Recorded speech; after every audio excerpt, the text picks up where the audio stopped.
ক্যাম বিয়ারিংটা কিভাবে নড়তেছে, প্রত্যেকটা সিলিন্ডার কিন্তু এরকম আয়নার মতো চকচক করতে হবে, তাহলে আপনার প্রপারলি যে লেদের কাজটা ওইটাই হবে। গাইড বলতে আমরা এটা এবং এটা বুঝি, দুটোর ভিতরে পার্থক্যটা আপনারা নিজেরাই বুঝুন। তা আপনার কাছ থেকে এরকম আশা করিনি, এরকম অনেক সময় অনেক বাইকার বলে থাকেন ভেঙে কিন্তু বলগুলো পুরো আউট হয়ে গেছে। আসসালামু আলাইকুম রহমতুল্লাহ।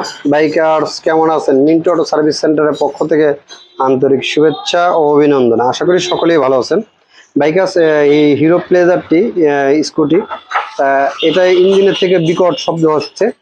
বাইকটির বয়স কিন্তু অনেক দিনই হয়েছে। এক বড় ভাই চালাচ্ছেন এই বাইকটি। দেখতে পারতেছেন জায়গায় জায়গায় আপনার জোড়াতালি দিয়ে এভাবে চালানো হচ্ছে। এটা আপনার বডি কিট এখন অ্যাভেলেবেল পাওয়া যায় না, যার জন্য এই জোড়াতালি দিয়ে চালানো। তা এটার আপনার যেটা হয়েছে, আপনার ইঞ্জিনের ভিতরে যে শব্দটা হয়েছে, তা আপনার এটা ক্যামের যে বিয়ারিংটা আছে, আপনার ক্যাম বিয়ারিংটা পুরো ভেঙে গেছে। এই যে দেখতে পাচ্ছেন বাইকার, ক্যাম বিয়ারিংটা কিভাবে নড়তেছে। তা এটা পুরো এরকম ভাবে ভিতরে মনে হয় বিয়ারিং ভেঙে ছিল, গুঁড়ো গুঁড়ো হয়ে গেছে।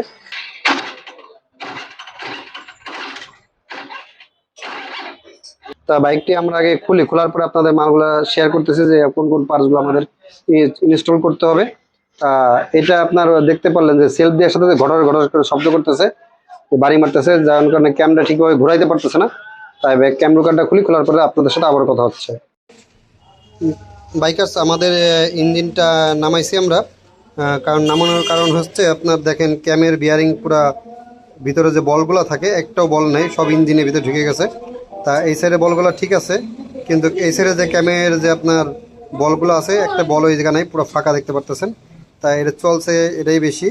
আর আপনার এটা ক্যামটা লাগবে, ক্যামটা খেয়ে গেছে। তাই এই যে ক্যামটা আপনার আমাদের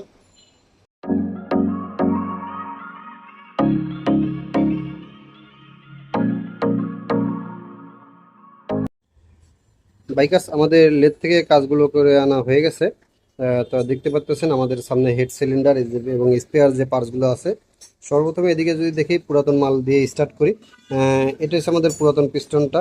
তাই পিস্টনটা আবার একটু আপনাদের দেখাই দিই। এটা যে পুরাতন পিস্টনটা, এটা হচ্ছে আপনার হচ্ছে আমাদের বাইকের ক্যামটা। তা ক্যামটা বিয়ারিংটা ভেঙে গেছে, দেখতে পাচ্ছেন বিয়ারিংটা আপনার ভেঙে কিন্তু বলগুলো পুরো আউট হয়ে গেছে। তা এটা হচ্ছে এটার অবস্থা।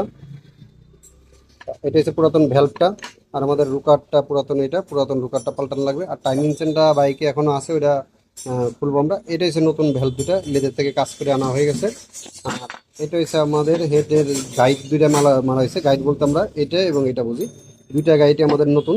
তা এটা আপনার লেদের থেকে কাজ করে আনছি আমরা, দুইটা গাইডে। আর এটা সিলিন্ডারটা, অনেক সময় আমি বলি যে সিলিন্ডারটা অনেক সময় অনেকে বলে থাকেন যে রিং পিস্টন ইনস্টল করলে আগের মতো আর বাইকটা পারফরমেন্স পায় না। সেটা হচ্ছে আপনার লেদের কাজটা যদি সঠিক মাপে হয়, তাহলে কিন্তু বাইকটা আপনি চালায় আরাম পাবেন।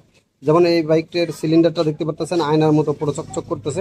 প্রত্যেকটা সিলিন্ডার কিন্তু এরকম আয়নার মতো চকচক করতে হবে, তাহলে আপনার প্রপারলি যে লেদের কাজটা ওইটাই হবে। তাহলে আপনার বাইকের দীর্ঘস্থায়ী টেকসই হবে। আপনি ভালো পার্টস দিলেন, আপনার আমার মেকার যে ভাইরা আছে তারা ভালোভাবে কাজ করলো, কিন্তু আপনার লেদের কাজটা সঠিকভাবে হলো না, এজন্য আপনার বাইকের দীর্ঘস্থায়ী টেকসইটা কিন্তু হবে না।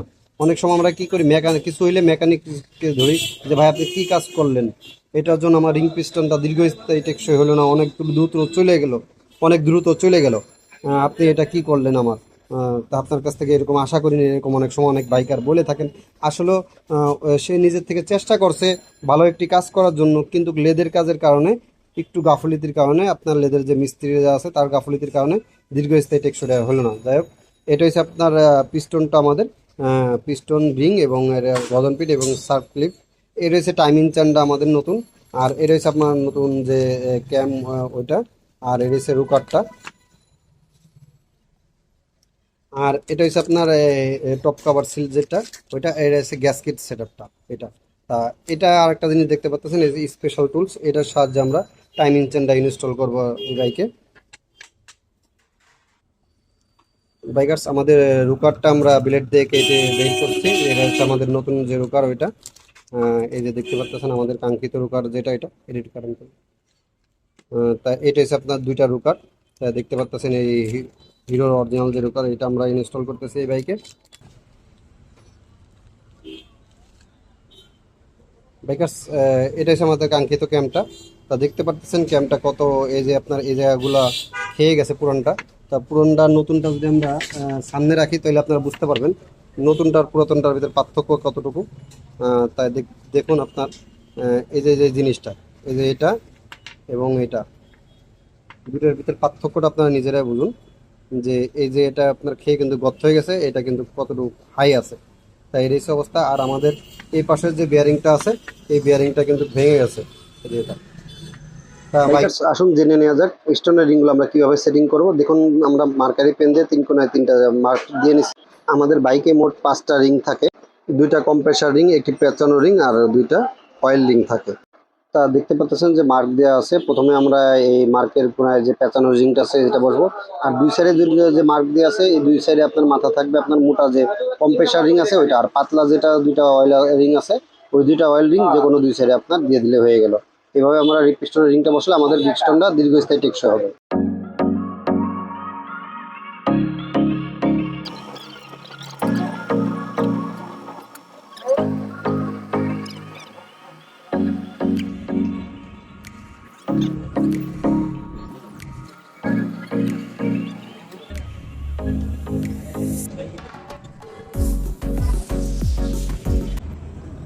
বাইকার্স দেখুন চেসিসের কি অবস্থা, পুরো জং করে অবস্থা পুরো খারাপ হয়ে গেছে।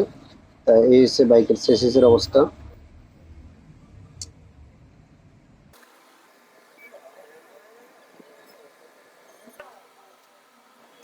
বাইকার্স দেখতে পারতেছেন আগে এবং পরের চেসিসের পরিবর্তন কতটুকু হয়েছে, আগে কি পরিমাণ নোংরা ছিল।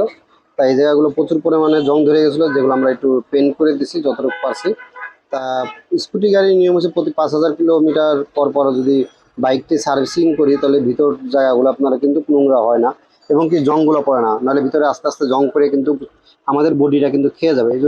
এই জন্য আমরা যদি প্রতি 5,000 কিলোমিটার পর পর বাইকটি একটু আমাদের বাইক মাস্টার সার্ভিস করে নিই, আর জায়গায় জায়গায় জায়গায় যদি পেন্ট উঠে যায় এগুলো একটু পেন্ট করে নিলে আমাদের বাইকটির বডিটা কিন্তু অনেকটাই ভালো থাকবে।